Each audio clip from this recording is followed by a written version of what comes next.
Pipelette. Salut, tu écoutes Les Pipelettes, un podcast pensé par l'association Jeune et Rose. Moi, c'est Sandra. Moi, c'est Laetitia. On a toutes les deux été touchées par un cancer du sein et on est les voix des pipelettes. Tour à tour, aux côtés de femmes touchées par la maladie, on va aborder entre nous et sans tabou tout ce qui nous a chamboulés, questionnés dans nos parcours. Bonne écoute. Pipelette. Bonjour, je suis très heureuse de vous retrouver pour ce nouvel épisode des Pipelettes. Moi, c'est Laetitia, j'ai eu un cancer du sein à 27 et à 34 ans. Alors aujourd'hui, on va parler hormonothérapie, un sujet que vous êtes nombreuses à nous avoir demandé. Pour celles et ceux qui nous écoutent et n'ont pas eu ce bonheur, qu'est-ce que l'hormonothérapie ? C'est un traitement qui modifie ou qui bloque l'action des hormones dans le corps. Son objectif est de réduire le risque de récidive. Souvent, le traitement est prescrit pendant 5 à 10 ans et s'accompagne parfois de super effets secondaires. Pour parler de l'hormono, je suis accompagnée de Sana et de Maude, toutes deux touchées par un cancer du sein. Donc, salut les filles. Est-ce que déjà vous allez bien ? Ça va, merci. Bonjour, oui, ça va. Est-ce que vous êtes prêtes à parler de l'hormono ? Oui. Tout à fait. Bon, donc déjà, avant de rentrer dans le vif du sujet, est-ce que vous pouvez nous raconter un petit peu comment vous avez découvert votre cancer ? Je sais pas, qui veut commencer à me raconter ? Allez, vas-y.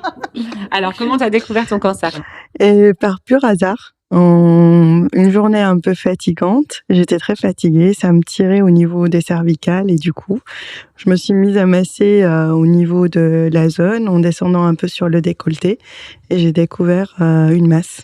Voilà. Ok, donc tu as senti une boule dure, enfin quelque chose qui n'était pas là avant, quoi. Oui, qui n'était pas là avant. Ça m'a pas alerté plus que ça. D'accord. J'ai mis quelques semaines avant d'aller voir un gynéco, mais pour faire un check global, pas spécialement pour ça. J'avais même oublié. Et c'est en faisant la palpation qu'elle a vu le truc. Pareil, pas inquiète du tout. Et t'avais quel âge ? 33. Ok. Du coup, elle m'a dit, bon, on va faire une écho pour lever le doute. Et après, l'écho, ça allait très vite. Écho, mammo, biopsie, voilà, tout ce qu'on connaît. Ok.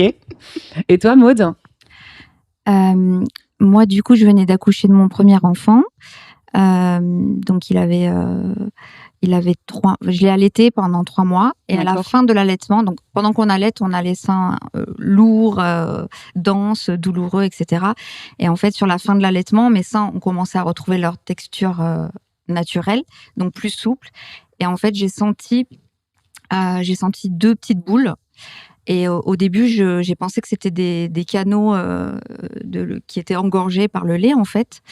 Mais j'en ai quand même parlé à ma sage-femme, vu que j'étais en post-accouchement. Donc, j'avais du suivi et j'allais peut-être commencer la rééducation du périnée. D'accord. Donc, je lui en ai parlé très vite. Pareil, elle n'était pas inquiète. Elle m'a dit, écoutez, on va aller faire une échographie au centre d'imagerie de la femme. Et puis voilà, on va voir. Ne vous inquiétez pas. Donc j'ai eu mon rendez-vous au bout de 1 mois et demi, 2 mois quand même. Et puis donc voilà, on a fait l'échographie. La radiologue est sortie de la pièce, est revenue. Elle m'a dit, direct, elle m'a annoncé que ça sentait pas bon, quoi. Et puis voilà, il y a eu mammographie, biopsie, et puis après, tout s'est enchaîné. Et l'hormono, du coup, est-ce que vous n'avez pas trouvé que c'était au début, comme vous l'avez dit, on a notre protocole, donc on se dit, bon, ça, on verra plus tard et on se pose pas de questions. Et c'est le jour où ça arrive, où vraiment on se dit, attends, c'est quoi l'hormonothérapie, en fait ? Je sais pas comment vous l'avez vécu, vous, et comment vous appréhendiez peut-être ce premier cachet que vous alliez prendre. Est-ce que vous avez dit, ça, c'est rien, je prends et on verra ? Ou est-ce que vous aviez déjà une notion que potentiellement, il y avait des effets secondaires sur cette hormono ? Moi, j'avais vu quelques podcasts, mais par hasard, à droite, à gauche, où des fois, on va traîner le magazine Rose Up, l'hormonothérapie mal aimée, tout ça. Moi, des fois, je regardais, mais j'essayais de pas trop m'attarder dessus, en me disant, mais il n'y a pas de raison, ça va bien se passer. Et puis, je pense, on verra. Je savais pas quel était le degré d'obligation de prendre ce traitement. Toujours dans la négociation. Facultatif ou pas. Et c'est post-chirurgie, lors du compte rendu de la napathe avec la chirurgienne, où là, donc, elle explique c'était plutôt des résultats positifs et tout. Et puis là, elle dit, on préconise la radio pour tant de séances et l'hormonothérapie. Et là, elle annonce 7 ans. Alors que moi, j'avais entendu les 5 ans et je me suis dit, vu que j'avais fait un parcours de génie, chimio, tout va bien, la chirurgie aussi, ouais, c'est bon, ils vont me dire 3 ans et tout. Toujours, tu vois, toujours dans la négo, en fait. Et non, fait, tu en as pris pour 7 ans. Là, j'ai dit, mais pourquoi 7? Elle dit, mais en fait, c'était 10 à la base et là, on va partir sur 7. Et donc, tu es là. Bon, je suis sortie, honnêtement, j'étais sonnée. Là, j'étais vraiment sonnée. Ça a été très dur. Après 7 Pourquoi? ans. Parce que du coup, tu te disais, je suis encore en traitement pendant 7 ans ou parce que... 7 ans, ça me paraissait déjà, dans ma tête, c'était une éternité. Ouais. Enfin, c'est long. Si je lui dis, mais je faisais des comparatifs, c'est plus d'années que j'ai passé en études universitaires. C'est le temps que je faisais des parenthèses, des similitudes comme ça me paraissait énorme. C'était vraiment une sentence, la perpétuité dans ma tête. Et c'est pas fini, c'est surtout ça aussi. Et je lui dis, c'est pas fini. Et là, je me dis, en fait, il faut que je commence à m'intéresser. C'est quoi le traitement qu'ils vont me donner? C'est là où j'ai commencé à regarder. Et puis, ce que ça impliquait derrière en effet secondaire. Et puis, aussi sur tout ce qui est projet lié à la maternité. Et puis, en fait, c'est des traitements. Pour mon cas, je suis en ménopause artificielle. Donc, t'as quoi comme hormono, ouais? Donc, moi, j'ai ce qu'on appelle une double hormono. Donc, une injection une fois toutes les 4 semaines, tous les 28 jours, et un cachet par jour. D'accord. Donc, ce qu'on appelle les anti-aromatases. Et les injections, c'est l'Enantone ou l'équivalent des Capeptyl, je crois. Oui, moi, je prends de l'Enantone, du coup. Voilà. Ouais, c'est une injection intramusculaire par une infirmière tous les 28 jours. Pour ménopauser, en fait. C'est pour ça que tu parles aussi de la maternité. C'est ça. Pour donc bloquer l'activité des ovaires. Et puis, les cachets qui vont interagir avec bloquer, je crois, les glandes surrénales. Donc, zéro production d'œstrogène dans le corps. C'est radical, mais c'est la méthode aujourd'hui un peu la plus efficace. En tout cas, pour les cas un peu agressifs de cancer et les cas où on est jeune. De toute façon, on le voit. Alors là, on est toutes les 3 sous hormonaux. Du coup, je vais te demander ton traitement, mais déjà, nous deux, on n'a pas le même. Donc, en fait, pour les personnes qui écoutent aussi, voilà, on a toutes des cancers différents, on a toutes des hormonaux différents et c'est normal. Donc, voilà. Je sais pas ce que tu as, toi, comme hormonaux, mais ça doit être aussi différent. Donc, moi, j'ai pas de double hormonaux. Du coup, j'ai simplement du tamoxifène. C'est déjà pas mal.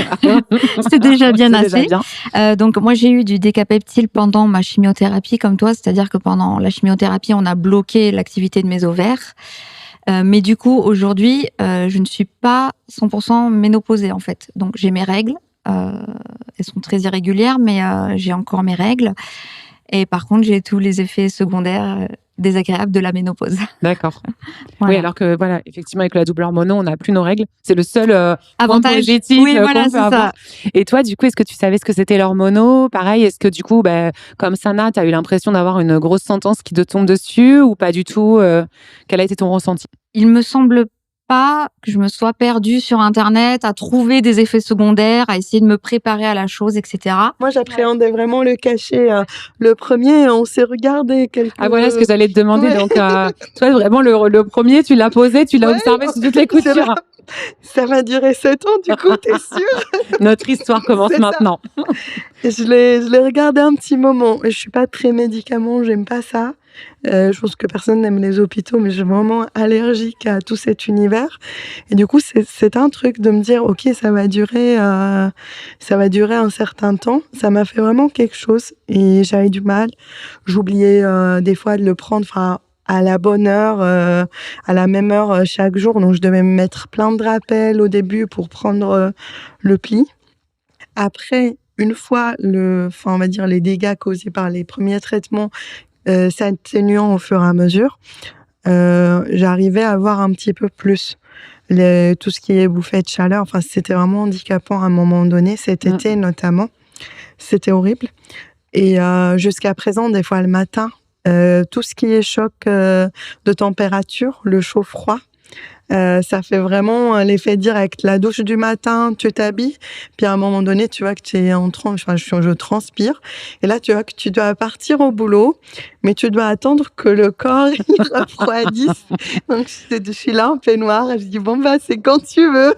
J'ai une réunion à 9h30, mais bon, c'est quand tu veux. Désolée, je serai un peu en retard, c'est à cause de mes bouffées de chaleur. C'est ça. Les bouffées de chaleur, d'ailleurs, on va en parler, parce que je pense que c'est un gros sujet qui nous concerne toutes. D'ailleurs, on le voit quand on se voit, par exemple, dans les tétonnantes entre patientes, tout le monde amène son petit éventail et attends, excuse-moi, j'ai une bouffée. Donc, on se comprend là-dessus. En tout cas, sous hormonaux, souvent, on en a beaucoup. On comprend aussi les femmes, nos mères et nos grand-mères, parfois, qui disaient c'est dur, ça me monte dans la tête, je deviens toute rouge. Ouais. Vous le vivez comment? Est-ce que vous avez trouvé une alternative? Est-ce que vous avez une petite astuce pour celles qui nous écoutent peut-être et qui souffrent de bouffées de chaleur? Très bien, apparemment non. Si, un joli éventail. Voilà. C'est ça. Les trucs basiques, avoir un éventail toujours dans son sac à main. Et moi, j'ai acheté aussi une espèce de petit brumisateur de sac. Donc ça, c'est pas mal. La technique des couches, comme pour la rando. Ouais. Clairement, quand il fait pas extrêmement froid, le gros pull col roulé, j'essaye d'éviter. Parce que franchement, si il y a un moment donné, on a juste envie de tout enlever. Quand c'est vraiment des grosses bouffées, où ça vient étouffer, c'est au-delà de la sensation de chaleur, c'est ce sentiment vraiment d'être en train d'étouffer. Je privilégie de mettre des couches, comme ça je suis sûre que je peux enlever sans risque d'exhibitionnisme. Et voilà, c'est des conseils très très basiques en fait, mais il n'y a pas de... Après, il y a l'acupuncture qui... Enfin, pour moi, ça marche. Pour toi, ça fait quelque chose. J'allais te poser comme question, ça avait essayé quelque chose. Oui, j'ai essayé l'acupuncture, ça marche bien. Après, ça, dans la durée, à voir. Là, j'ai fait une séance. En tout cas, tu trouves. C'est ça. Donc, je pense qu'il faut relancer de temps à autre. Et après, l'hydratation aussi. Moi, j'ai l'impression que c'est quand même lié à l'ensemble, à pas mal de choses de notre hygiène de vie. Quand ça va bien, qu'on dort bien, on est bien hydraté, on mange bien. J'ai l'impression que mon corps, il est plus serein et j'ai moins de bouffées de chaleur assez costauds. D'accord, ok. Donc, après... Après, il y a aussi toutes les bouffées de chaleur de la nuit. Est-ce qu'on en parle de bouffées de chaleur de la nuit où je me découvre et je me recouvre et je me redécouvre et j'ai froid? Voilà, oui. Donc ça, je crois qu'au bout d'un moment, il faut s'habituer aussi et peut-être trouver des petites astuces.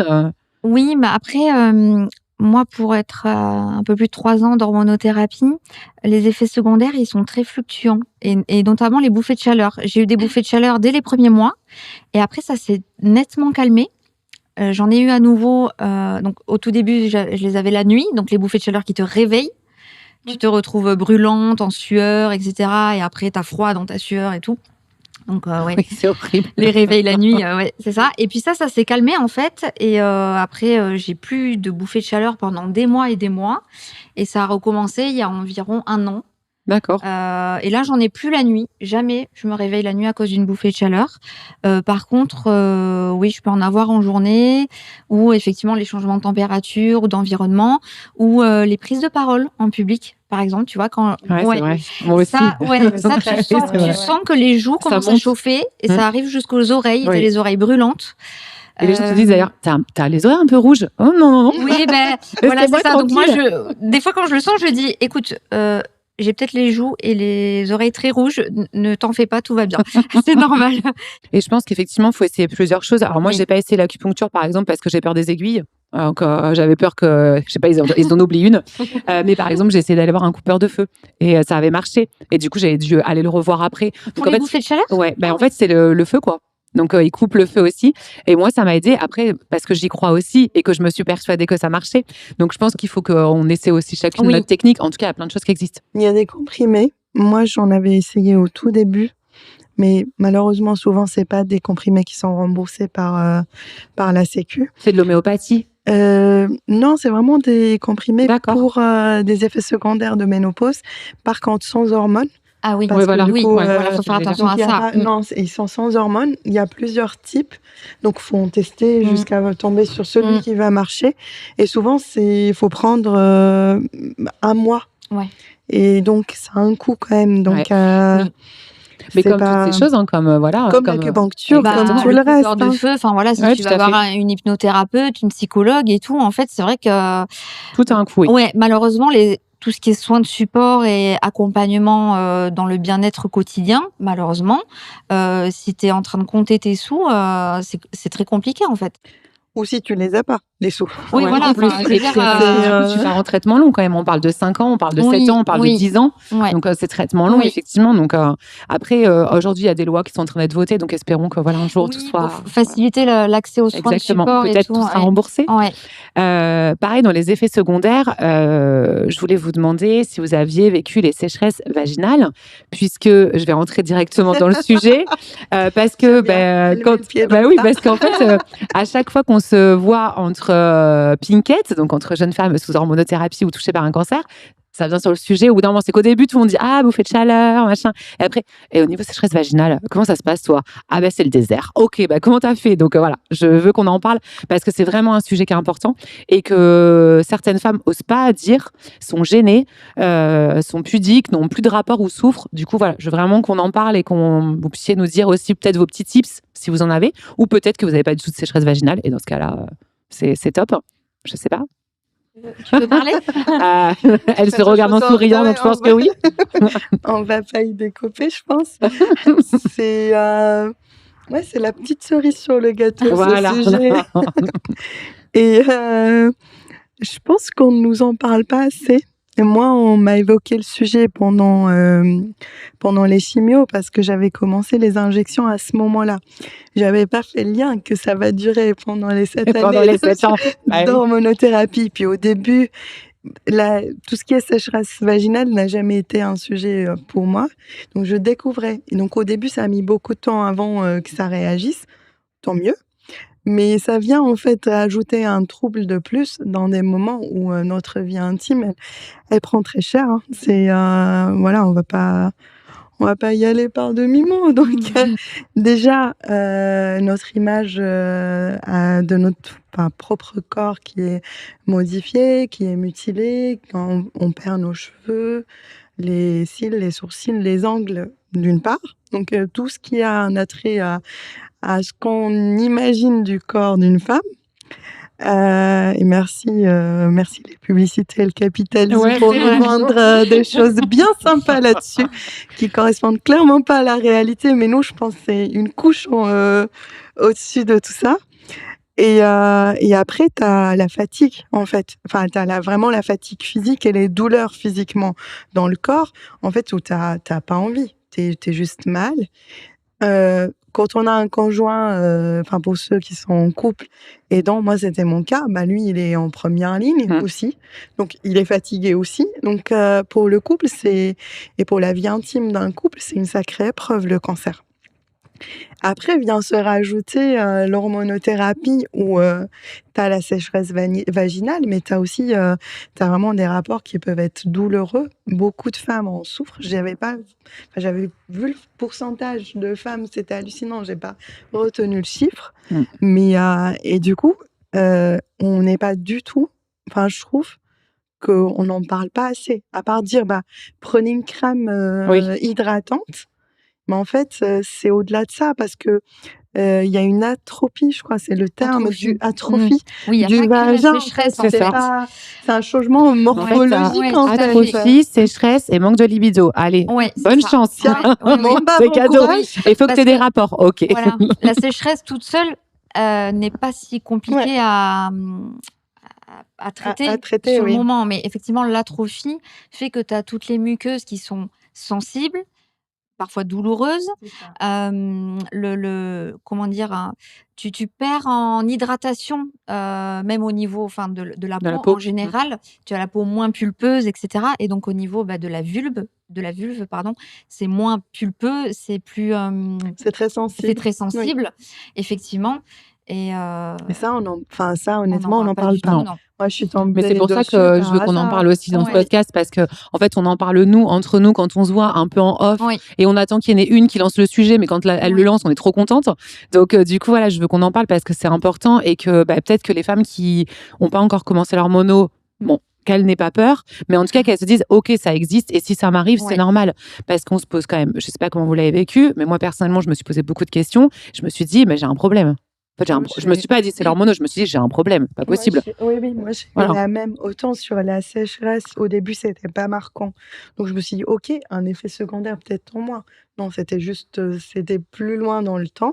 Mais sur les douleurs, je me suis vraiment posé la question. Je Bah me ouais, suis on se demandé demande, si c'était est-ce que c'est nous? psychologique. Exactement. Et à un Ouais. moment, je me dis, mais c'est pas possible.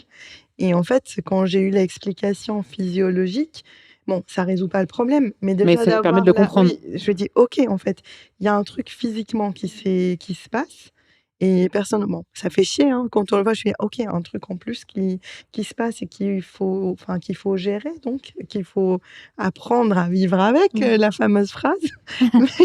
Mais ça fait chier sur le coup. Bah Je oui. dis: «Mais merde, encore un truc en plus». Bah oui. Mmh. Est-ce que toi aussi tu l'as vécu pareil? Oui, alors moi j'ai su rapidement que c'était l'hormonothérapie. D'accord. Moi j'en ai parlé avec ma sage-femme, OK. qui a été de bons conseils en fait, Ah super. qui m'a dit: «Il y a pas de secret, faut que vous essayiez plein de choses jusqu'à trouver, ce qui vous convient en fait».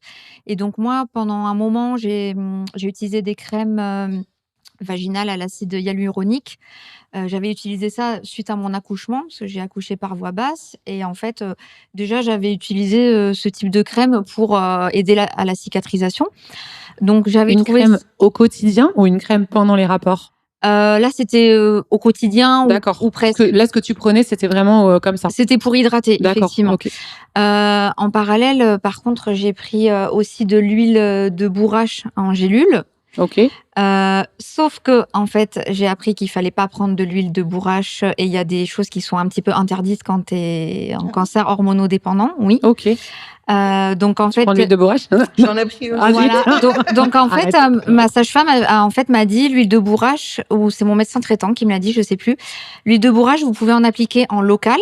Donc en fait, les petites gélules, je les perce et je les mélange à une autre huile, D'accord. mais je les prends plus à l'oral OK, d'accord. parce qu'en fait, c'est pas une bonne chose à mélanger en fait avec, Avec l'hormono.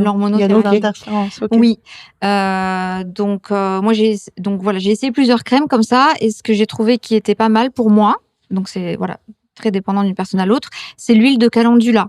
C'est l'huile, par excellence pour, les fesses de bébé, Ouais, ce que j'allais dire, ouais. etc. Et en fait, bon, le seul point négatif un peu de cette huile, c'est qu'elle est jaune. Donc voilà, elle peut tacher éventuellement les Des sous-vêtements. D'accord. Donc faut mettre un protège-slip. Et du coup, en fait, j'ai retrouvé un certain confort au niveau de la vulve, en considérant cette zone un peu comme quand j'étais enceinte et que je me préparais à accoucher. C'est-à-dire hydrater et masser la zone pour assouplir en fait les tissus et la peau en fait. OK. Et du coup, là en fait, je me comporte un peu comme ça en fait, OK. comme si je préparais mon vagin finalement à accoucher, sauf qu'en fait, je le prépare juste à avoir une vie intime Un peu plus sympa que le néant. correcte, voilà. Et après, évidemment, pendant le rapport, c'est lubrifiant à gogo quoi. En fait. Ouais, voilà, t'es obligé par contre de Voilà. prendre quand même des lubrifiants Ah plus. ouais, complètement. Et il faut toujours faire attention à pas prendre des lubrifiants contenant des hormones, bien évidemment. Ouais. Mais voilà. Et après, bon, tout le monde dira, il faut aussi l'hydratation interne du à corps fait. aussi en buvant beaucoup. Mais voilà, en tout cas, pour Toi, c'est moi, ce que t'as mis pour en moi, place. ce qui fonctionne à peu près, c'est l'huile de calendula en massage régulier. D'accord. Et voilà. Est-ce que toi, tu as essayé des choses ou pas encore? Ou est-ce que pas forcément? J'essaye de mettre une routine d'hydratation un peu comme Maud, c'est-à-dire de se dire c'est une zone du corps qui souffre.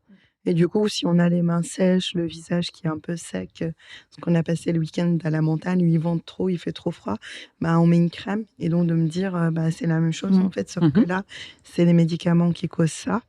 Et d'être OK avec ça, de pas le prendre avec trop de sensibilité par rapport au parcours parcours de soins contre le cancer.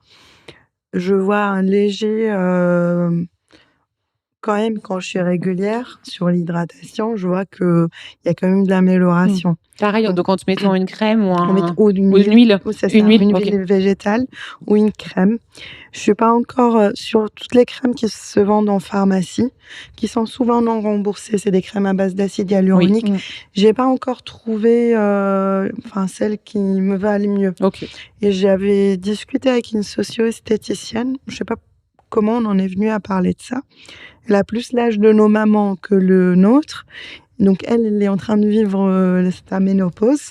Oui, ce qui est bien, c'est que nous, au moins, on gagne un peu de temps. C'est ça. Et on n'aura pas besoin de se le taper quand on aura un peu plus vieille. Exactement. Et du coup, elle me disait, faut tester plein de trucs. Elle m'a donné une liste de produits sympas qui sont clean, où il n'y a pas d'hormones. Super. Et elle m'a dit, il n'y a pas de règles, en fait.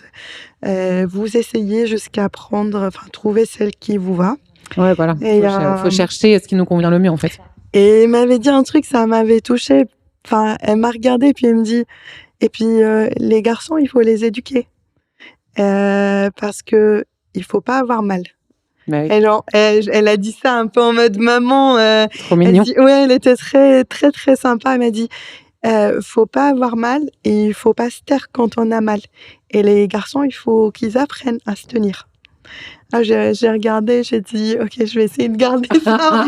Tu vois, tu t'en souviens. C'est ça a marché. Et franchement, je pense que, bon, moi, ça fait un moment que je suis en couple, donc c'est un sujet dont on peut discuter assez librement. Ça fait combien de temps que tu es en couple? On est un vieux couple, ça fait 12 ans. Ah ouais, j'en suis à 15. Et moi 19, donc voilà. Je pense que ce genre de sujet... Oui. Si il y a plus de 10 ans, tu peux pas en parler, c'est qu'il y a un petit problème mais même, quand même. Je me dis, même pour celles qui viennent de rencontrer quelqu'un, c'est vrai que, imagine, t'es célibataire, t'as des problèmes de sécheresse, tu rencontres un mec, tu vois, tu vas pas souffrir non plus. Donc, je pense qu'il faut être aussi au clair pour dire, je suis en traitement et qu'on soit en couple depuis longtemps ou pas, dire, en fait, j'ai ce problème-là. Il existe plein de solutions. Et puis, voilà. Mais voilà, ça, c'est différent chez chaque femme aussi. Et je pense qu'il n'y a pas que le cancer. Il y a aussi, tu as parlé tout à l'heure d'accouchement. Peut-être que aussi, quand on accouche, ça change tout. Et toi qui l'as vécu, peut-être que tu avais aussi des problèmes. Oui, à peu près pendant un an après mon accouchement, j'avais des douleurs lors des rapports au niveau du vagin, donc que j'attribuais moi à l'accouchement. Et donc voilà, effectivement, tu as cette douleur-là, et puis en parallèle, tu as commencé l'hormonothérapie et tu as la sécheresse, l'atrophie et tout. Waouh, donc t'es gâtée, tu as quel âge? Du coup, à ce moment-là, tu as 34 32 ans. 32, voilà. Donc, est-ce que tu n'as pas eu l'impression aussi qu'à 32 ans, ça faisait un peu trop? Si. Non, mais parce que je pense qu'on l'a toutes vécu en mode. Ça fait trop de choses. J'ai 60 ans ou j'ai 32 ans. C'est ça, parce que là, du coup, donc on a parlé des bouffées de chaleur, la sécheresse intime et tout, mais t'as d'autres choses aussi, comme les douleurs articulaires. T'en as beaucoup de douleurs articulaires? Au début, je faisais pas très attention parce que j'avais le dos un peu en vrac. Parce que je faisais pas beaucoup de sport pendant la phase de radio. Et j'étais vraiment fatiguée, donc je bougeais pas trop de chez moi. Le dos a pris un peu cher, mais en fait, c'était un peu aussi l'hormono qui commençait à réagir au niveau des articulations. Et maintenant, c'est assez flagrant le matin, les raideurs au niveau des articulations, les genoux, quand tu descends les escaliers le matin, je sens vraiment que je suis vieille, en fait. Tout est rouillé, quoi. Tout est rouillé, ouais. Donc, je suis vieille, dit-elle, de ses 30 ans. Non, tu n'es pas vieille, Sana. C'est comme vieux. Ouais, ton corps t'envoie des messages de vieillesse. Il est fort, il est fort. Ouais. Il est vieux, mais il est fort. C'est vrai. Il est sage. Il a gagné en sagesse. Il a gagné. C'est ça, il a gagné en sagesse, c'est beau. Non, mais du coup, tu vis ça comment? Parce que c'est vrai que quand on est jeune et qu'on a plein de douleurs comme ça articulaires et qu'on a l'impression d'être vieille alors que c'est pas le cas. En fait, c'était un peu l'appréhension de ce traitement. Déjà que c'est un peu la loterie entre celles qui le gèrent bien, celles qui le supportent pas du tout, toutes les femmes qui arrêtent au bout d'une année leur traitement, et le coup-ci, coup-ça dont tu parlais, Maud, c'est-à-dire c'est pas parce que ça va là que ça va aller pendant 7 ans. Et mon radiothérapeute me l'a rappelé il y a quelques jours pendant le contrôle. Je lui ai parlé de tout ça, mais à chaque fois il dit en fait j'ai pas grand-chose à vous soulager. Faites du sport, j'en fais déjà. Faites de l'aquagym. Ok, j'aime pas ça. Faites de l'aquagym. D'accord, merci. Et ils disent clairement, ils n'ont pas grand-chose à faire pour nous soulager. Donc j'essaye de mettre une routine de sport assez régulière, mais c'est un peu des fois une contrainte en plus. J'adore faire du sport, mais là je me dis si je le fais pas, je vais douiller. C'est pas le même rapport du coup à l'activité physique. Mais en tout cas, c'est un truc qui marche bien, surtout tout ce qui est doux. D'accord. Moi, je fais un peu de pilates. Okay. C'est pas un truc que j'aurais fait avant, mais là, ça fait du bien au niveau de toutes les tensions que le corps a accumulées avec les traitements, et en plus, l'hormonothérapie en plus. La piscine, ça marche bien aussi. On voit vraiment l'effet quasi juste après. Voilà. Et après, j'ai pas testé de cachet ou de choses comme ça pour les douleurs c'est pour bien le moment. Si pour l'instant tu arrives à les supporter et qu'avec le sport ça s'atténue, c'est le principal. Oui. Et après, malheureusement, c'est aussi le faire avec. Le matin, c'est raide. Quand c'est trop raide, ou alors des étirements dès le matin. C'est ça, j'allais dire. Je mets le tapis à côté du lit. Mais il faut le faire. Parce qu'avec le cumul de la fatigue et tout ce qu'on doit mettre en place, il y a des fois, en fait, comme ça passe à côté, on lâche, en fait, on en a marre. C'est vrai que c'est compliqué parce qu'en fait, quand on se sent dans des périodes, quand on est un peu souffrante ou fatiguée et tout, on a tendance à vouloir se recroqueviller sur soi, en fait. Alors qu'en fait, c'est pas du tout la solution. En fait, c'est plus on va être actif, et mieux on va supporter les effets secondaires. Mais il y a aussi toujours cette injonction à écouter les signaux d'alerte aussi. Je sais pas si tu as développé ça, toi, depuis que tu as été malade ou que tu es sous hormonothérapie, mais il faut constamment que j'écoute mon corps, en fait. Quand je sens qu'il commence à y avoir des tensions, effectivement, il faut que je me dise, bon, ok, est-ce que je n'y vais pas un peu trop fort en termes d'activité, de rythme de vie, etc. Est-ce qu'il ne faut pas que je lève le pied? Il y a une routine sportive à mettre en place, mais il y a aussi une routine de savoir scanner son corps et de se dire, ok, là, dans quel état je me sens? Est-ce que je me fatigue pas un petit peu trop? Est-ce qu'il faudrait pas que je lève un peu le pied? Et le sport aussi, a des bénéfices par rapport aux douleurs articulaires, musculaires, par rapport à la prise de poids aussi. Mais c'est compliqué quand t'as jamais été très sportive de te mettre au sport pour avoir une meilleure qualité de vie. C'est compliqué. Ouais, c'est vrai. Ouais. Mais comme tu le dis, déjà, tu as les contraintes des effets secondaires, tu as les contraintes, comme on a dit, des routines d'hydratation. Allez, en plus, il faut aller au sport. Allez, hop. C'est ça. Est-ce qu'on peut pas juste aller boire l'apéro et manger C'est ça. Et du coup, par rapport aux autres effets secondaires de l'hormonothérapie, il y a quand même la prise de poids. Il faut pas qu'on oublie d'en parler. Est-ce que vous avez une prise de poids? Oui. Ok, toi aussi? Oui. Ah, ok, oui, d'accord. Totalement. Non, parce que voilà, comme quoi tout le monde est différent. Moi, je suis pas hyper sportive. Je vais juste à la piscine et au yoga, donc c'est pas non plus. Mais j'ai pas du tout pris de poids. Ouais. Je me rends compte que si je mange comme quand j'avais 17 ans, je grossis. Mais ça, je crois que c'est juste l'âge et que c'est pas du tout l'hormono. Mais par exemple, j'en ai pas eu. Et donc, du coup, c'est ça que je me pose la question. Je me dis, est-ce que, voilà, comme quoi ça arrive peut-être à certaines et pas à d'autres. Est-ce que c'est-à-dire que vous faites hyper attention à ce que vous mangez? Non. Malheureusement, non. Voilà. Non aussi. Non. Là, depuis la 2e année, je suis à plus 7 kilos quand même. Ça se voit pas.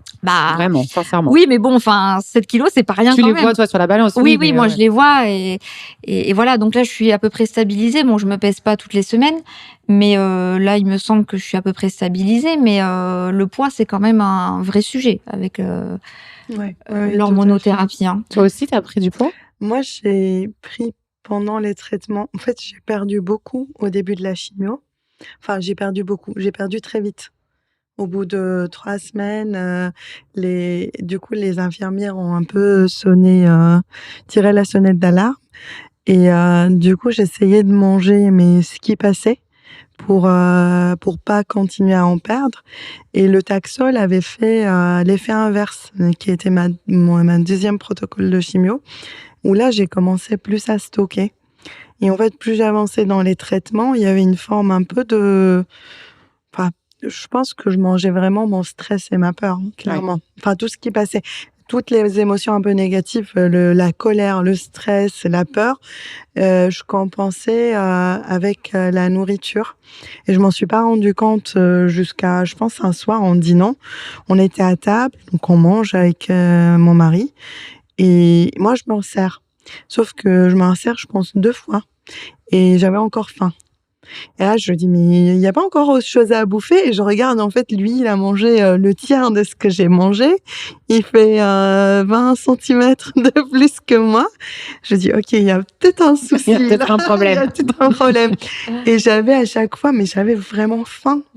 Ce qui m'arrivait jamais. Ou sinon, j'avais des chutes de glycémie où d'un coup, il faut que je mange. Je deviens désagréable, irritée, méchante des fois. Mais après, c'est ça. Tu me donnes un truc à bouffer, là. Tout va bien, il n'y avait pas de problème. Tout va bien.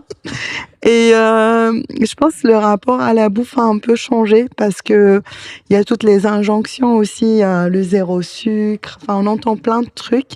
Et du coup, des fois, ce qui m'arrivait jamais avant, c'est quand je mangeais un truc copieux ou un dessert, de me dire ouais, est-ce que c'est pas une connerie quand même de faire ça, ce qui m'arrivait jamais avant. J'ai toujours été bonne vivante, ok avec mon poids, j'ai jamais été très fine, mais là je suis là pas pour le poids, mais plutôt pour le corps, pour le bien-être du corps.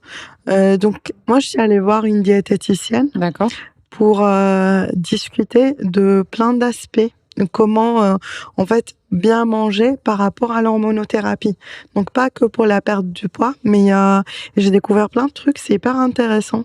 Donc j'ai découvert par exemple, j'étais en totale déshydratation. Okay. Alors que... Parce que tu bois pas assez ? Oui. Ok. Et du coup, je stocke aussi par rapport à ça, en fait. Le système digestif est hyper affaibli et j'en souffre depuis ma chimio. Ça a vraiment flingué ma digestion. D'accord. J'arrive pas à récupérer depuis.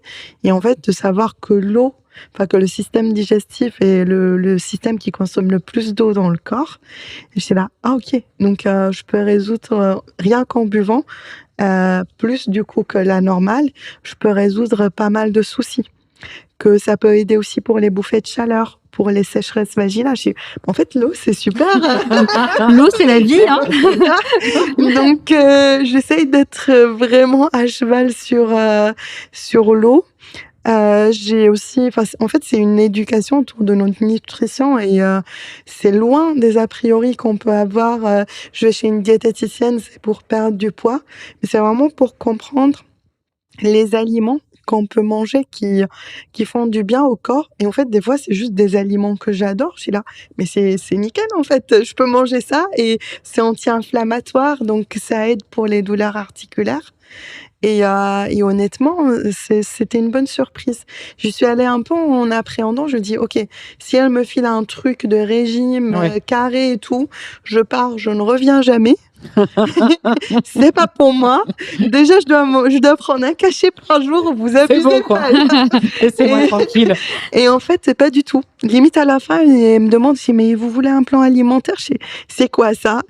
C'est la liste de menus et tout. Ouais, pourquoi pas. Allez. Et non, j'ai appris plein de trucs. Je suis très contente d'avoir fait ce pas-là. Mais on a 2 diètes, je pense à elles parce que c'est 2 ambassadrices de chez Jeanne et Rose et elles font des visios une fois par mois, ça reprend là ce mois-ci, pour l'hormonothérapie et la nutrition, qu'est-ce qu'on peut manger sans faire de leçons de morale ou de régime, bien au contraire en disant qu'on peut tout manger mais qu'il faut faire attention à ce qu'on associe. Donc voilà, pareil, si vous voulez vous inscrire, vous êtes les bienvenus et s'il y en a qui nous écoutent, on fait ça et c'est gratuit. Et c'est plutôt bien parce que, comme tu dis, en fait, moi, quand je les ai rencontrées, j'ai fait « Oh là, elles vont me faire une leçon de morale. C'est moi. » Et en fait, pas du tout. Au contraire, elles vont réapprendre à manger correctement en fonction aussi de nos traitements. Donc, tu vois, comme tu disais, pour l'eau, c'est un truc tout bête, mais de pas boire assez, tu vois, ça, c'est comme tu dis, tu peux le résoudre et tu le savais pas. Donc, t'avais pas forcément soif. Ou tu le ressentais? Non, toujours pas. En fait, c'est que il y a aussi un truc piège, c'est que le corps, il peut associer. En fait, il mélange la sensation de faim et de soif au bout d'un moment. Donc là, d'un coup, j'ai moins les moments où j'ai très faim. En fait, j'avais soif. Je découvre un truc. Oui. Peut-être quand j'ai l'impression d'avoir tout le temps faim, en fait, c'est que j'ai soif. On va tous boire un petit verre d'eau, du coup, à ce moment-là. Ah, punaise, la révélation. Oui, moi, c'est pareil. J'étais là, mais c'est quoi ce truc de ouf? Donc, on va se revoir dans 3 mois. On a toutes perdu 5 kilos, étant donné qu'on boit beaucoup. Ah, si seulement. Non, mais c'est une bonne astuce. Oui, Faut pas hésiter à pousser peut-être la porte de professionnels, honnêtement. Mais je regrette, tu vois, que mon oncologue m'ait pas dit, n'hésitez pas à pousser la porte d'un diététicien ou d'une nutritionniste. Ouais, mais ça, c'est fou. Tu sais, on parlait de sécheresse vaginale. Moi, j'étais arrivée, c'était une femme, et je lui avais dit, oui, enfin là, ça va pas du tout. J'ai plus de libido. Ça fait 19 ans que je suis avec mon conjoint. On peut pas avoir d'enfants à cause de l'hormonothérapie. Si en plus il y a plus de rapports sexuels, enfin franchement, il va se barrer, quoi. Enfin, moi, j'étais vraiment dans cette alors que non, mais tu vois, je posais cette question. Et elle dit, c'est l'hormono, c'est comme ça. Je dis, elle est sérieuse, quoi. Enfin, et du coup, j'en ai parlé à mon chirurgien. C'est pour ça que ça m'a fait rire quand elle disait tout à l'heure, parce que j'ai dit, tiens. Et lui, il m'a dit, mais non, faut pas il y a plein de choses qui existent. Allez, on va se renseigner ensemble. Et du coup, il m'avait vraiment aidée. Et je me suis dit, peut-être que quand il y a la porte fermée chez un professionnel de santé, faut pas hésiter à passer peut-être la porte d'un autre, comme d'une sage-femme ou d'un autre professionnel. Parce que, il y en a qui sont plus à l'écoute que d'autres, en général. Et qu'il faut pas rester avec nos peurs comme ça. Mais encore une fois, il faut que tu sois dans une démarche d'investigation, en fait, tout le temps. Tout le temps. Sinon, négociation et investigation, les deux mots d'ordre.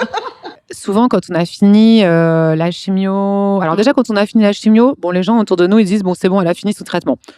Non, il reste encore quelques petits trucs, comme souvent, soit l'opération, soit on l'a eu avant, soit après, et les rayons. Et alors, l'hormono, alors là, comme ça se voit pas, ça se voit pas physiquement, c'est-à-dire qu'on a nos cheveux qui repoussent, on a nos cils qui repoussent, voilà. Est-ce que vous avez pas l'impression que les gens un peu minimisent l'hormonothérapie et vous disent, c'est bon, tu vas pas te plaindre, t'as déjà fini tous tes traitements, stop, quoi. Enfin, comment vous le vivez? C'est très délicat parce que l'hormono, on la démarre normalement en phase post-cancer. Et du coup, c'est tout ce que tu as raconté, c'est-à-dire pour les autres, c'est fini.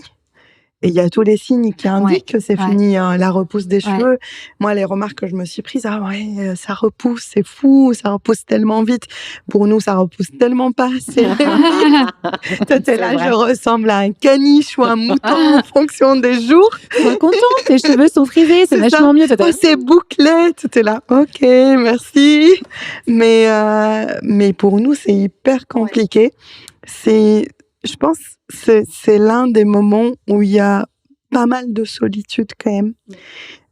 Parce que d'un coup, on est dans la phase d'après. Mais c'est quoi la phase d'après? On est là. Enfin, honnêtement, moi, j'avais l'impression de me réveiller dans un champ de bataille, d'être en lambeaux parce que j'étais cassée, fatiguée physiquement. Et de pas savoir par où commencer, en fait. Comment je fais pour reconstruire? Et là, tout est en chantier. Le corps, la vie pro, la vie intime. Et il y a ce cachet. Et on en fait quoi, en fait? Il est là pour éviter la récidive. Donc, il est là aussi pour rappeler qu'il y a une récidive possible, en fait. Et là, c'est le verre à moitié plein. Et en fonction des jours, on le prend d'une manière ou d'une autre. Il y a des jours, moi, je le prends comme un robot automatiquement. Et comme disait Maud, c'est un cumul de plein de petites merdes. Allez, j'ai mal au genou, j'ai une bouffée de chaleur, j'ai mal dormi. Et il suffit que ça se cumule tout au même moment, 2-3 jours de suite, et là, ça te met toute ta motivation par terre, en fait. Et le cachet, tu le vois plus du tout de la même manière. T'es là, mais ça va jamais se finir. On compte les mois, les années à passer. Ce sentiment, effectivement, où je me dis, putain, en fait, mes 30 ans, toutes mes années de trentaine, c'est foutu. Parce que quand je finirai, j'aurai 40 et quelques. Et en fait, ça sera des années de lutte permanente, de réajustement, d'équilibrage, de rééquilibrage, de routines de soins qui deviennent en fait presque définitifs en fait pour ces mois à venir. et de réaliser qu'en fait ça va pas se terminer comme ça. Et c'est aussi tout ça qui se met en place avec l'hormonothérapie. Et de se dire, par exemple, la kiné, ça va durer 1 an, voire plus. Des fois, ça revient. Comme ce que tu nous racontais, ça peut revenir au bout de quelques mois. Et tout ça en même temps en prenant le cachet. Donc honnêtement, non, le début de la prise de l'hormono, je sais pas comment ça va se terminer, parce que moi, je suis à 6 mois. C'est très compliqué. Après, C'est compliqué ça peut d'en s'atténuer. parler. En fait, ça peut revenir, comme ça peut s'atténuer. Tu peux aussi prendre une hormono où au début tu galères et ensuite après, ton corps va s'habituer et du coup, il va Ouais, être. tout à fait. En fait, voilà, C'est très c'est fluctuant. différent. Après, il faut se dire qu'au moins, quand tu vas avoir 40 ans, tu vas être au taquet, tu vas être en pleine forme. Quand tout le monde va vieillir, toi, tu vas rajeunir. Écoute. Ouais, mais t'as aussi ce truc, moi je me suis pas mal dit aussi, mais attends, quand je vais terminer l'hormonothérapie, t'as presque le doute aussi, tu te dis, mais est-ce que je vais retrouver une forme d'avant en fait? Parce que, n'empêche, je serai autour de la quarantaine, du coup, est-ce que j'aurai pas la fatigue de la quarantaine finalement qui prendra le dessus et est-ce que mes années d'énergie sont vraiment derrière moi ou pas, quoi? Et je reviens sur le mot que tu as prononcé, solitude. Oui, on peut ressentir une extrême solitude parce qu'effectivement, pour tout l'entourage, on est guéri, on est à distance de tous les traitements lourds, la vie a repris son cours, la vie est belle, mais il ne voit pas tous ces questionnements, tout ce dont tu viens d'évoquer, Sana. Et oui, parce que ça se voit pas. Parce que ça se voit. Enfin, Et tu te parce que ça se voit sens pas. hyper seule, en fait. Oui, tu sais, on le voit bien, le cancer, c'est lié à pas de cheveux. Tu sais, elle a pas de Ouais. cheveux, elle a un cancer. Ouais. Alors là, l'hormonothérapie, d'ailleurs, il y a plein de femmes qui le vivent, qui disent, on a eu de la radiothérapie et de l'hormono, on n'a pas vraiment eu de cancer. Bien évidemment que si, Ouais. en fait. Et c'est vraiment parce que ça se voit pas. C'est pour ça que je vous ai demandé comment vous le viviez avec vos proches, parce que souvent on l'entend que on se sent effectivement seul et qu'on peut se le partager qu'entre nous, entre patientes, parce qu'on se comprend, qu'on peut en rigoler, qu'avec les autres c'est un peu plus compliqué. Après, t'en as qui... Moi, honnêtement, j'ai de la chance. Mon conjoint, il s'est vachement documenté de son côté, tout seul. Il m'a surprise comment il a été au taquet pour le post-cancer. Je me rappelle quand j'étais en chimio, on discutait de tout ce parcours et à un moment, je lui dis, est-ce que il me demande ce que j'appréhendais, donc je lui dis. Et je lui dis, alors, et toi? Il me dit non, mais moi, je sais que là, tu vas être au taquet. Et ce que j'appréhende, c'est l'après. Et moi, je voulais pas entendre ça en étant dans le traitement. Je me dis, tu te fous de ma gueule. Si je passe tout ça, mais l'après, ça va pas être nickel. Ça va être génial. Et en fait, il te connaît bien. Et en fait, non. Et là, en fait, il a vachement, il a su comment j'allais réagir me connaissant. Et du coup, il a anticipé cette phase-là. Et heureusement, je sais que chez moi, je peux énormément en parler. C'est vrai que les parents, il y a cette tendance-là, mais je pense que c'est leur côté parent. Ils ont aussi envie de se rassurer, de se dire... eux ont envie de le clore, le sujet cancer. De le clore. C'est ça aussi. Oui. Il y a des amis aussi pour qui ils vont avancer ok, on ferme cette parenthèse et tout, on y va. J'ai des amis qui la laissent ouverte et qui laissent une ouverture dans la discussion, heureusement, parce que si tous la fermer, ça aurait été un peu compliqué. Mais je pense que c'est une phase aussi où la communauté qu'on peut former est vachement importante. Enfin, pour moi, a été vachement importante parce que autant au début, honnêtement, des fois, je chiais sur tous les groupes de parole. Je dis non, mais n'importe quoi, c'est pas pour moi, tout ça. Et je me casse. Et je pense que c'est aussi inconsciemment, je refusais de dire non, en fait, je suis pas malade. Vous démerdez, moi, tout va bien. Mais après coup, non, c'est cool aussi de savoir qu'il y a un espace où on peut en parler tant qu'on veut, le jour où on le souhaite. Et aussi de se dire, ok, peut-être qu'avec les amis, des fois, on n'a pas aussi spécialement envie d'en parler. De passer à quelque chose de plus léger avec nos proches. Oui, parce qu'on n'a pas tout le temps envie d'être dans ce sujet aussi. Enfin, nous, là, on parle d'effets secondaires. C'est vrai qu'entre nous, on se comprend. On parle de sécheresse vaginale. Bon, c'est sûr que tu vas pas parler de ça lors d'un apéro avec tous tes potes. Parfois, c'est un peu plus compliqué. Après, il y a des sujets, je pense, que tu peux aborder. Tout à l'heure, on parlait de la maternité, par exemple. Du coup, donc toi, t'es maman. Comment tu vis l'hormono et la maternité? Est-ce que tu voulais un deuxième enfant, par exemple? Est-ce que, du coup, c'est un projet? Est-ce que ça n'a jamais été un projet? Je sais pas. Si, c'était un projet. D'ailleurs, on m'avait envoyé je crois que c'est le Ségos pour la conservation de la fertilité. Ségos. Et c'était juste avant ma chimiothérapie. Donc quand j'ai vu le protocole que c'était, j'ai dit bon, laisse tomber. Enfin, je vais pas me rajouter de la souffrance à de la souffrance. Et mon compagnon avait une phrase très très forte. Il m'avait dit écoute, on est déjà chanceux d'être les parents d'un enfant. Donc si la nature après ne veut pas nous laisser la chance d'en avoir un deuxième, c'est pas grave. Donc j'avais dit ok, voilà, on s'épargne tout ce protocole. Et sauf qu'en fait, quand j'ai su que je pouvais faire une pause thérapeutique dans l'hormonothérapie pour avoir un second enfant, à partir de ce moment-là, c'est devenu une obsession pour moi. Mais si bien que j'y pensais tous les jours. D'accord. Et ça en est devenu maladif, enfin, vraiment obsessionnel. Parce que du coup, j'étais là, j'étais déjà en train de vouloir tout anticiper. Comment ça va être si j'arrête mon hormonothérapie, si je tombe enceinte, et est-ce que ça me redéclenche un nouveau cancer? Est-ce que je fais une récidive, vu que c'est un cancer hormonodépendant, et que je suis persuadée que c'est ma grossesse qui m'a déclenché ce cancer? Pourquoi une deuxième grossesse ne me redéclencherait pas un cancer, tu vois? Donc ça tournait en boucle dans ma tête, ça tournait en boucle. C'était vraiment maladif. J'en parlais un petit peu avec mon compagnon et tout, mais bon, il essayait de me rassurer. Il disait de toute façon, là, t'es qu'au début de l'hormonothérapie, il n'est pas question de faire une pause, c'est que dans 3 ans, la pause et tout, machin.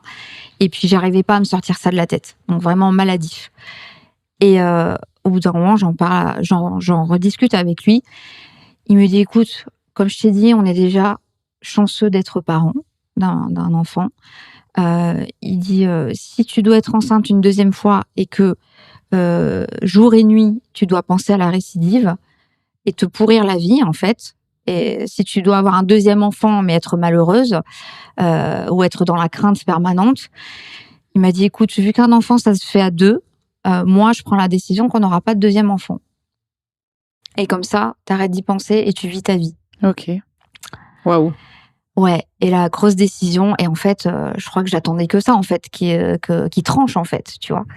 Que le coup près tombe, en fait. Et du coup, à partir de ce moment-là, je me suis sentie beaucoup plus légère, en fait. Je me suis dit, ok, on n'aura pas de deuxième enfant. Et en fait, cette potentialité de la récidive, du coup, elle s'en éloigne d'autant plus, quoi. Voilà. Mais j'avais envie d'un deuxième enfant à la base. Et donc, je sais que j'ai pas fait le deuil encore. D'accord. Et ça, c'est un travail que je fais avec ma psychologue actuellement pour faire le deuil de ce deuxième enfant que je n'aurai pas. Et c'est pour ça que tout à l'heure, quand vous parlez de maternité, j'ai facilement les larmes qui montent aux yeux parce que voilà, j'ai pas complètement fait le deuil de ce deuxième enfant. Et je crois qu'il y a un petit peu aussi le fait d'avoir vécu les premiers mois de vie de mon bébé en étant malade, en chimiothérapie, en hôpital de jour très régulièrement, la perte des cheveux, etc. Je crois aussi que je suis passée à côté de certaines choses avec mon fils. Et donc ça aussi, je travaille là-dessus. Ça t'a volé un peu de maternité? Oui, ça m'a volé des moments parce que c'est vrai que la nuit, je ne me levais jamais. C'est toujours mon compagnon qui se levait pour le bébé. Donc oui, ça m'a volé un petit peu des instants. Et ça, pareil, j'ai travaillé... Bon, ça, ce côté-là va beaucoup mieux. J'ai travaillé dessus avec ma psychologue parce qu'heureusement, j'ai fait des albums photos. Donc avec les albums photos, je peux parler avec mon fils des moments qu'on avait quand il était bébé. Et du coup, je me suis remémoré que même si j'étais malade et en traitement, j'avais eu des moments de maternité en bonne et due forme, entre guillemets. Et c'est juste que je les avais mis un peu dans un coin de ma tête parce que la maladie avait pris le dessus. Bien sûr. Mais le plus important, c'est que tu étais là et tu es encore là pour lui. Voilà, exactement. Bah oui. Donc voilà, le deuxième enfant, c'est un sujet encore sensible pour moi. Après, comment je m'implique dans ma vie de maman maintenant, je trouve que c'est déjà tellement difficile de bien faire ou d'essayer de bien faire avec un seul enfant. Je me dis quelque part, c'est pas plus mal qu'il y en ait qu'un en fait, parce que 2, ça demanderait tellement d'énergie encore plus que voilà. Du coup, voilà, j'ai pas tout à fait fait le deuil, mais je sais aussi que c'est une bonne décision qu'on a pris ensemble et que vous avez pris ensemble, il a pris définitivement lui, mais en tout cas, il te connaissait bien aussi, comme on l'a dit tout à l'heure. Et voilà. Finalement, je le remercie d'avoir pris cette décision et je suis OK avec ça. Et limite, même ce qui m'embête un peu, c'est le fait qu'il y ait la possibilité d'adopter. Parce que si je fais jamais pas complètement le deuil de ce deuxième enfant, j'ai peut-être la petite ampoule dans un coin de ma tête qui pourrait me dire mais si tu adoptais un deuxième enfant, tu aurais pas le risque de récidive. Donc bon, ça à toi de cheminer. Voilà. Et après, ça sera peut-être, ça sera même, tu penseras même tu à la récidive et tu te diras attends mais en fait notre choix c'est d'adopter. Et du coup, ça, c'est vraiment mon chemin. Et du coup, j'y vais.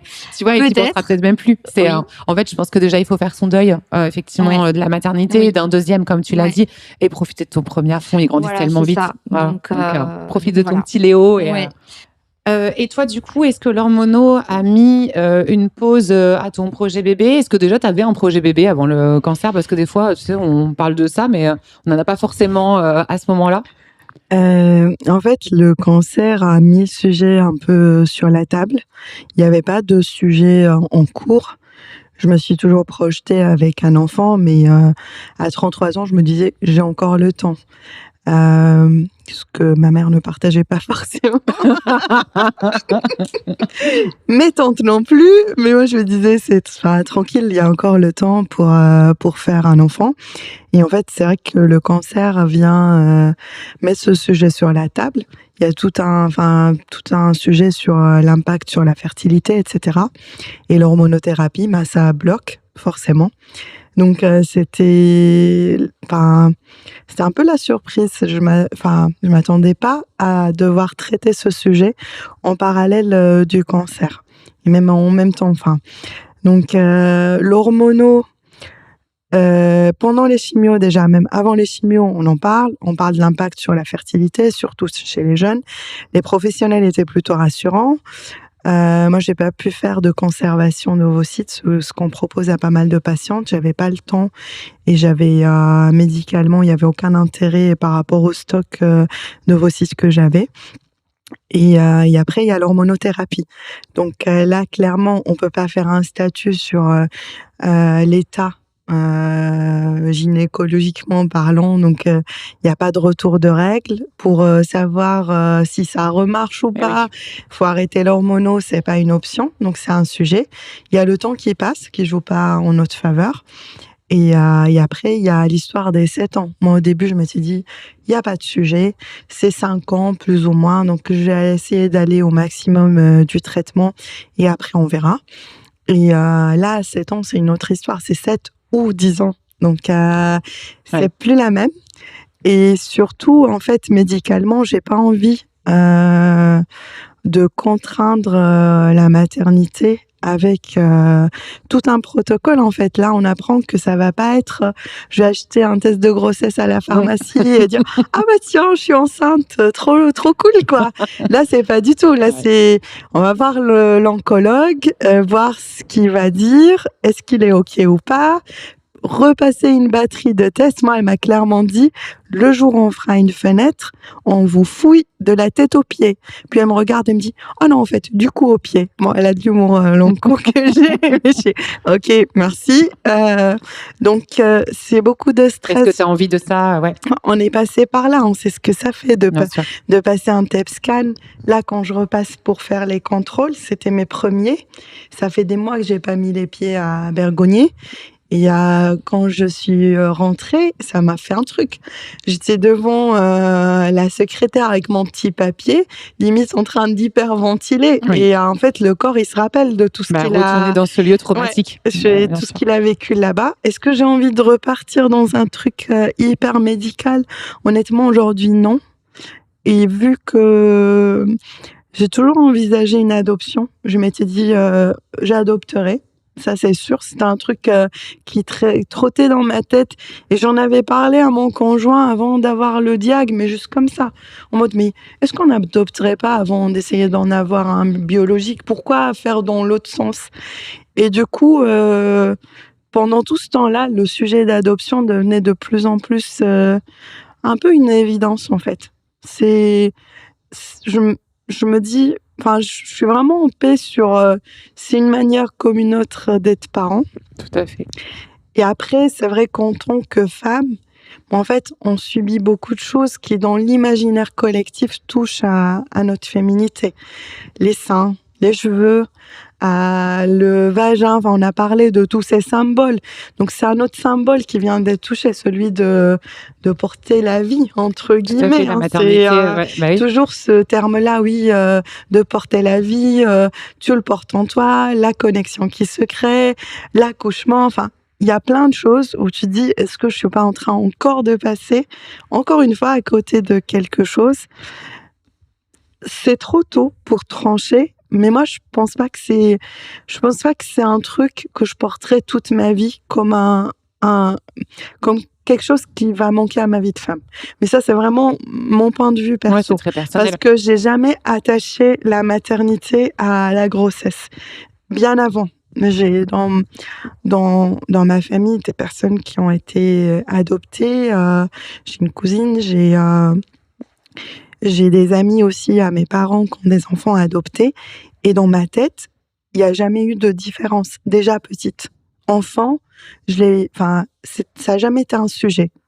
Donc, je me dis, pour moi, ça va être pareil. Mais là, le pratiquer pour soi, c'est encore autre chose. Ça réveille des peurs, c'est sûr. Ça engage pas que moi. Il y a l'histoire du conjoint aussi. Lui, il serait partant aussi? Oui, tout à fait.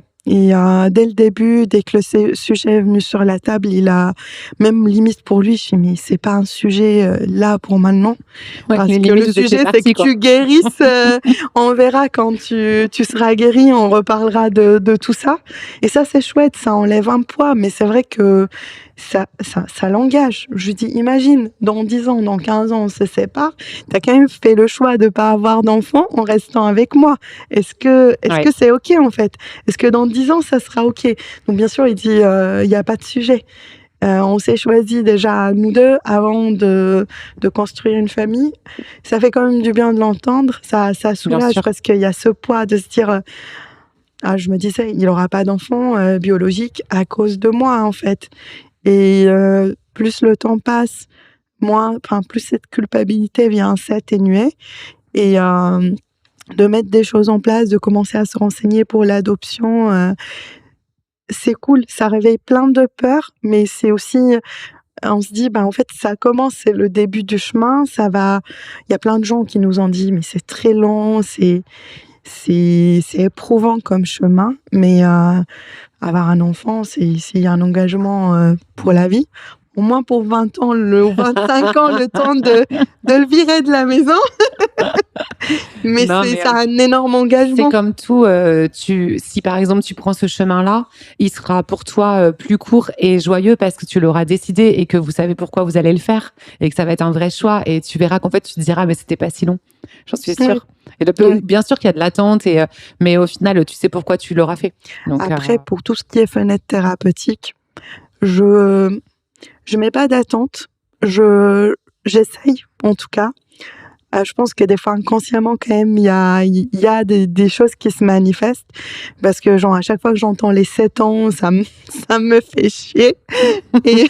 Mais je me dis, on verra bien à ce moment-là. En fait, c'est pas entre mes mains.